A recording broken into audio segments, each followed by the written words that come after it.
Hey, this is Meridith Elliott Powell, and I am here with another LinkedIn Live. Today, we are talking about thriving in uncertainty. I got to say that I am excited about our guest today, David Newman. I'm a bit of a David Newman groupie. Who knew, right? So, welcome to the show, David. Hey, Meredith, it's great to be here. Thank you. Thank you.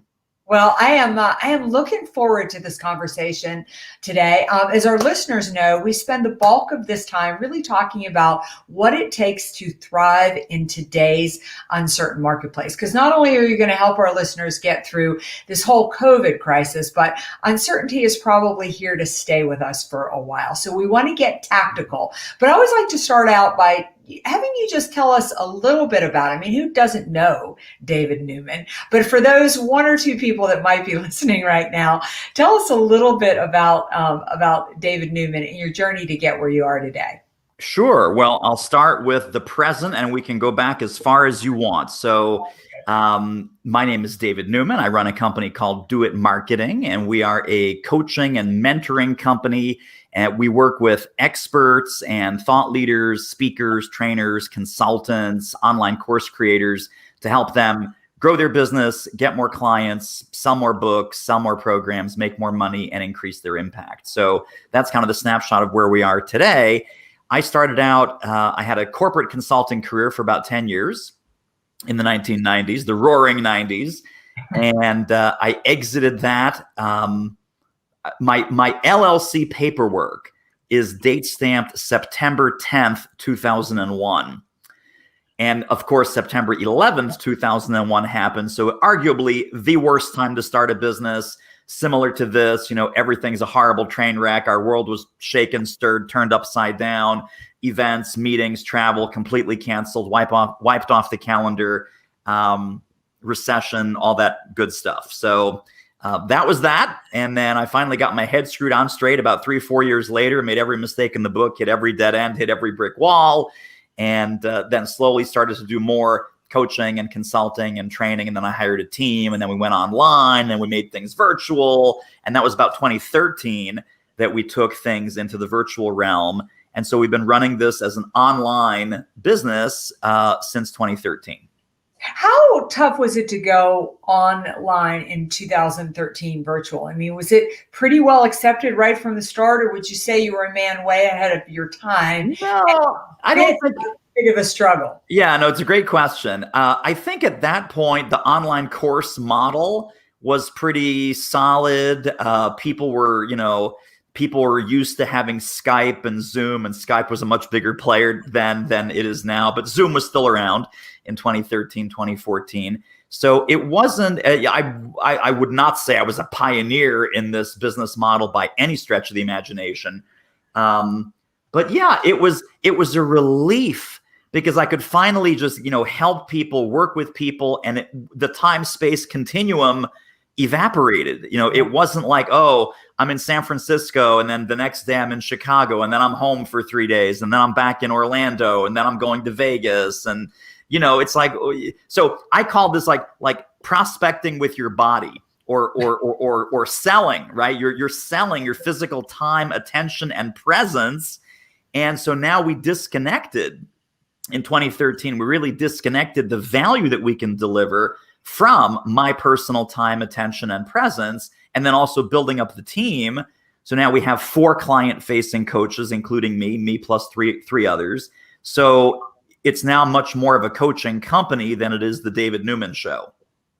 Oh, so you're really trying to maneuver it so that it's more about the brand than it is about David Newman. That's right. So it's still just like with you, it's still my teaching, it's still my IP, it's still my unique flavor of crazy, it's still my methodology, training, and tools, but that doesn't mean it all has to be led by me or taught by me. Beautiful. So one question I always like to ask in these interviews is uncertainty. When I say the word uncertainty, what does that mean to you? And what do you think that it is conjuring up for your customers and clients? Well, 2 different answers. I think uncertainty is incredibly exciting. And here's why it's incredibly exciting. Everyone watching and listening, here's how to reframe uncertainty. In times of great uncertainty, nobody has any idea of what the heck is really going on. That is a great leveler, right? That is a great opportunity for everyone. Big company, small company, solopreneur, mid-sized company, the world's biggest, most giant, powerful corporations. No one has any idea what's going to happen tomorrow. This is, when everything is in flux, everything is possible. Please, please, please take that message to heart. When everything is in flux, everything is possible. So if you're not excited about your business, about your company, about your career, about your potential, about what your future might hold, this is when you can change what your future might hold. So I'm super excited about it. Second half of your question is, what do my clients feel around uncertainty? Probably 180 degrees opposite. Yeah. They are freaking out, melting down. They're in an existential battle for their very existence. Like, who am I in this crazy world? It's virtual and online, and everyone is remote, and everything is, for some companies and some industries, it's a huge benefit. For other companies and other industries, it's been just horribly devastating financially, and with layoffs, and with industries are going under, and it's just horrible destruction. So I get that, but it's also a time to look at reinvention by necessity. We always say, oh, wouldn't it be cool to reinvent the industry or reinvent our business? And now people are forced to reinvent the business because the old business sort of imploded down to zero or just had some other crisis. And so people are losing their minds, and they shouldn't be, because I look at it as a great opportunity to invent and to innovate. Why do you think, though, it's funny, we're kind of programmed as human beings to just not like uncertainty. You're right. You're absolutely right. There's so much possibility out there, and it has been the great leveler, right? Like, really, everybody's challenged right now. Everybody's trying to have figure it out. And people who maybe had the upper hand before all this happened were kind of, basically all dealing with the same things. But where is our struggle, and what are some of the biggest challenges that you're seeing people are having making that turn right now? Well, I think a lot of it is emotional, right? Mm-hmm. So we have to, and I think as leaders of any kind, our main job is learning, unlearning, and relearning. So we have to unlearn what used to work 8 months ago. We have to unlearn the old business models, the old value proposition, the old priorities, the old models, the old methods. Unlearning is hard, because unlearning, you're kind of, this is your reality. It's kind of like the Matrix, right? Red pill, blue pill. A lot of people want the blue pill. You wake up in your bed, believe what you want to believe. Whereas the red pill, according to the movie, is you stay in Wonderland and I show you how far the rabbit hole goes. So we all just were forced to take the red pill. Many people are way more comfortable with the blue pill. I hate to tell you this, Meridith, but there's a lot of blue pill people out there who just ate the red pill and go, oh no, what's happening? Everything that used to be, it's like gravity has left. It's like, okay, now there's no more gravity. What do I do? And half the people go, this is awesome, I can fly. And then the other half are going, wait a minute, my drink is floating away. What's going on? I don't like this. So don't focus on your drink floating away. Focus on the fact that you can fly. And nobody knows what's coming next. So this is your moment. This is your moment to jump. This is your moment to innovate. This is your moment to get excited. But that's you're right. Human behavior, human psychology hates change and hates disruption. So we have to force ourselves to like it. We have to force ourselves to look at the positive and look at the potential and look at the possibilities, which might even be like have a one-person retreat with yourself. Yeah. Literally sit down with a pad of paper and a whole bunch of Sharpies, mind map this, brainstorm this, process this with Post-it notes or index cards. And the operative question is, what's awesome about the new environment that we're in? Don't worry about the negative. Don't worry about what you lost. Don't worry about what's not relevant or not selling anymore. What new things can you sell given where you are in your industry and where you are with your clients and your customers?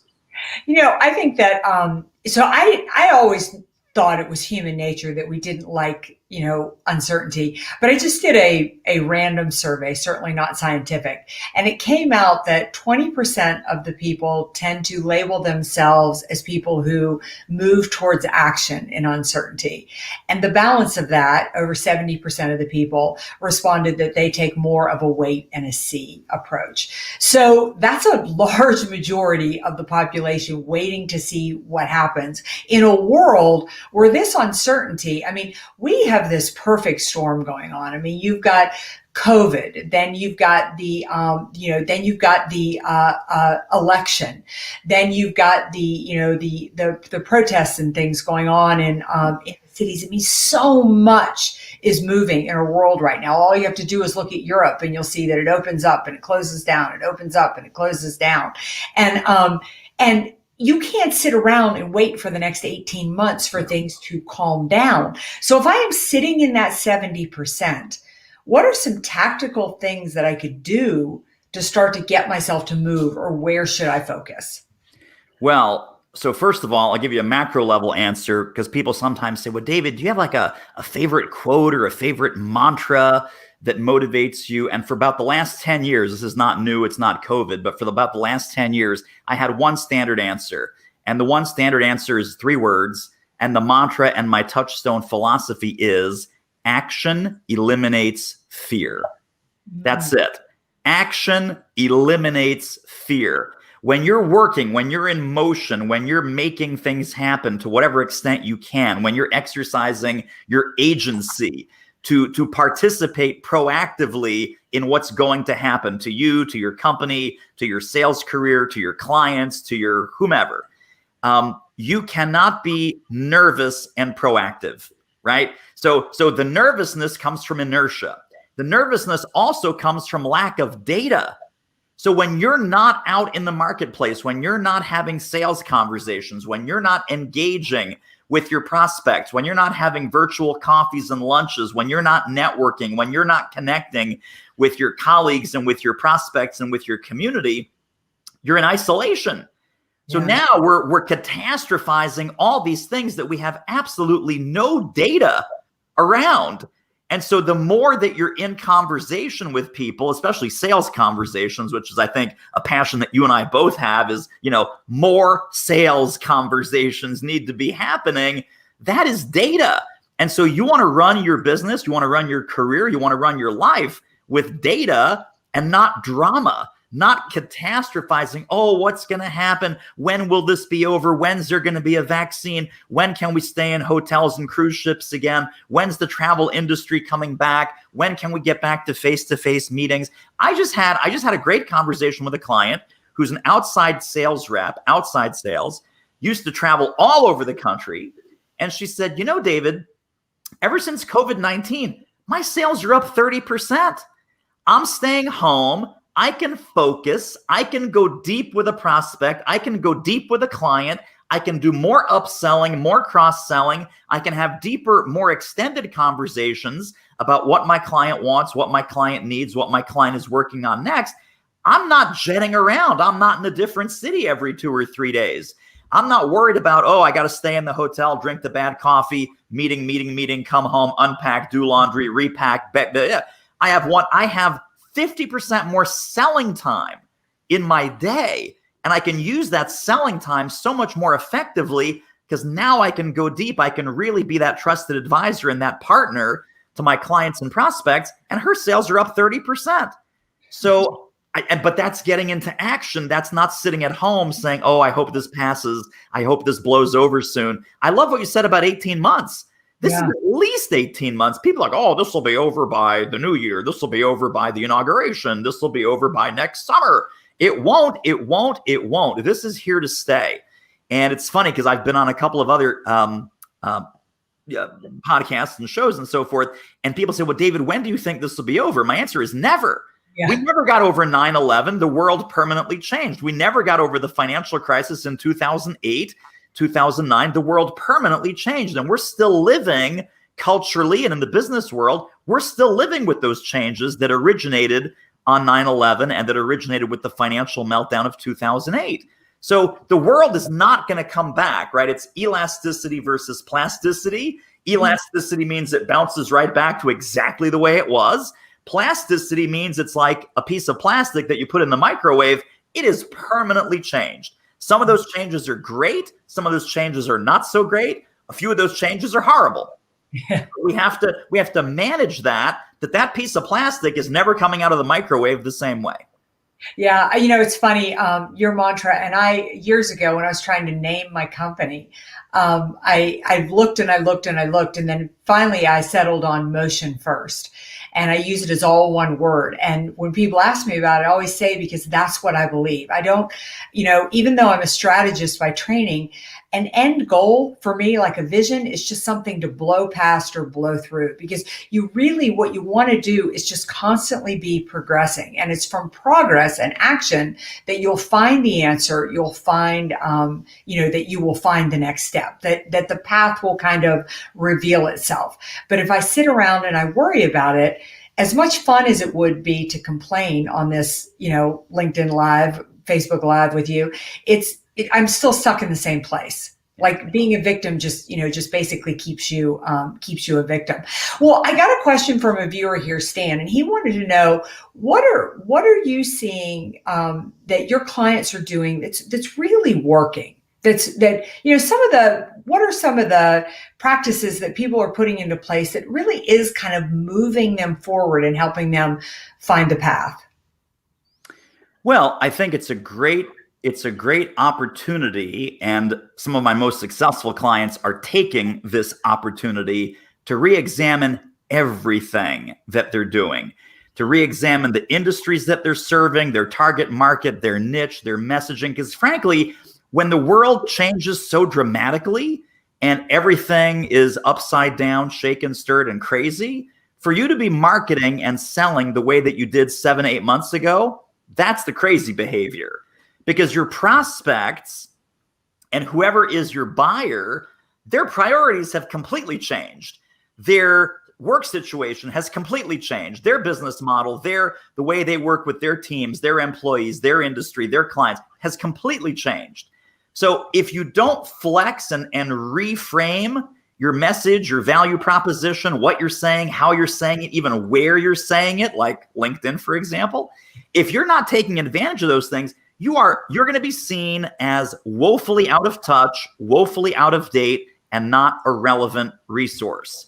So our mutual friend Bill Cates, for example, had a new book come out called Radical Relevance. Mm-hmm. And I would add to that, people need to figure out how they can be radically relevant, number one, based on Bill's great book. And then number two, the second radical, I would look at how can you be radically helpful? How can you be radically helpful to the new now? I don't like the term new normal because there's nothing normal about what we're going through right now, but it's the new now. And this is what we're stuck with, my friends. It's the future fairy's not coming.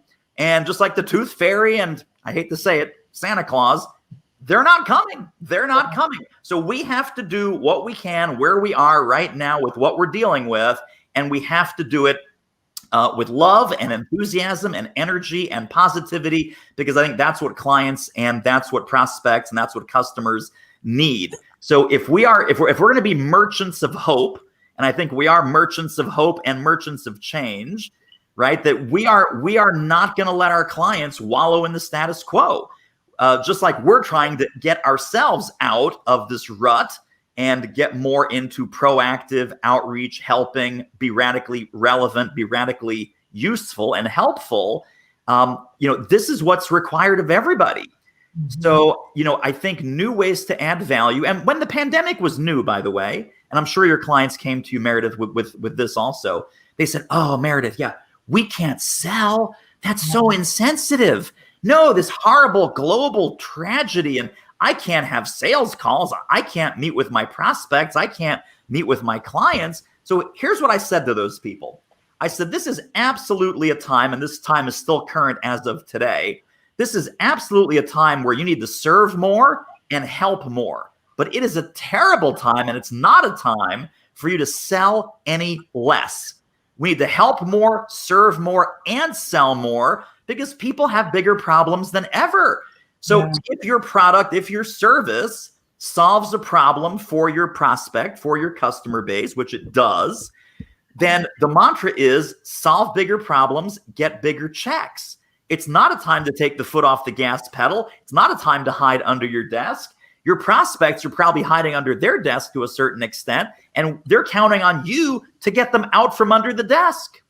Yeah, I couldn't agree more. I said right at the beginning of this that I felt more than ever what we do. I mean, I classified our industry as essential workers. I really felt that way because I felt like certainly, it wasn't a life and death situation really, but to some degree it is. I mean, if you work with people who own their own businesses, it's the money we make that puts the food on the table, that keeps the kids in school, that does all those types of things.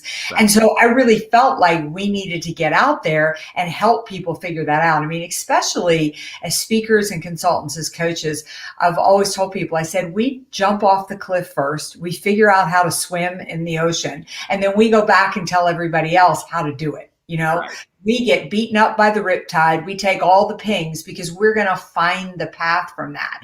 And it's interesting. I was speaking with a client earlier today, and she had spoken to two other consultants who said they were kind of laying back and taking the year to just sort of figure things out. And, of course, I was thrilled because I was the third consultant in the pile, but I couldn't feel more differently. I mean, that you really need to be out here. But I think the biggest thing that you need to conquer to do that is to really realize this is not about you. I mean, it's not about whether you land a business. It's not about whether, you have $1 million year. It's not about whether, you have your best sales month ever. It is about, are you really getting into the minds of your clients to really understand where the pain points are now? And if you do that, you just got to have faith and hope that everything's going to take care of itself, and it will. Yes, and amen. This is like the worst time to be, I think your phrase was sitting it out, sitting on the sidelines. Like, what, who, to whom does that sound like a good idea? We're just going to sit this out. We're just going to weather the storm, have a couple cocktails, maybe come out like a hibernating bear sometime next March or April. It's like, no. And it's funny, this is a very interesting story. It goes from way, way back. Kellogg's and Post cereals, right? Yeah. So Post was the dominant breakfast cereal company back in the 1920s, 1930s. And then this upstart Kellogg's comes along. Lo and behold, we start getting into the Depression, right? So Post says, oh my God, Depression. We're pulling all the ads. We're pulling all the, the print ads, posters, all the things that you did in the 1920s and 30s. And Kellogg says, you know what? We're going to double down. We're going to be in every magazine. We're going to be in every street corner. We're going to have the billboards. We're going to have all this crazy stuff. And Kellogg's totally unseated Post in the middle of the Depression because they doubled down on marketing and advertising while Post was pulling back. So you could pull back. You could hide under your desk. You could sit this one out. But trust me, there's a competitor somewhere waiting to eat your lunch, and they're going to eat it fast, and they're going to eat it now. So I think the high achieving mindset people, they look at an opportunity like this as, oh my gosh, all those crazy ideas, all those experiments, all those things that we've been dying to try. What a fantastic time to launch those, right? New offers, new programs, new initiatives, bring out the new products, beta test things, do pilot programs, get your clients and customers together, do the focus groups, figure out what do they need and want from you now. And if you haven't asked this question, you must ask this question, right? What's the number one thing you're working on right now that you could use some help with? If you do that, I guarantee there's tens of thousands to hundreds of thousands, depending on what you sell, maybe millions of dollars in your existing list, in your existing client database, in your existing CRM. But I'm not talking about just blast out an email. I'm talking about personal outreach, email, phone, text, have human-to-human conversations with people who bought from you and people who didn't, and say, what's the number one thing you're working on right now that you could use some help with? Maybe it's got nothing to do with what you do or what your company sells. But maybe it's an introduction, maybe it's a referral, maybe it's a resource, maybe it's a platform or a technology that you use all the time that they've never heard of.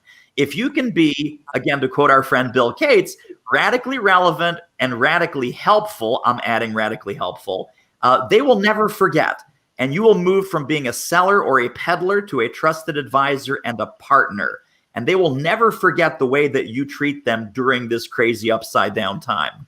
I couldn't agree. I couldn't agree more. I mean, it's really that if you reach out and you contact people, not only are you going to find out what their pain point is, but that pain point is going to turn into your new business model. It's going to turn into your new, your new opportunity. And maybe Bill Cates' next book is going to be radically helpful. Bill, if you're watching, and you probably are, there's your next book, buddy. Straight from me and Meridith. You're welcome. You're welcome.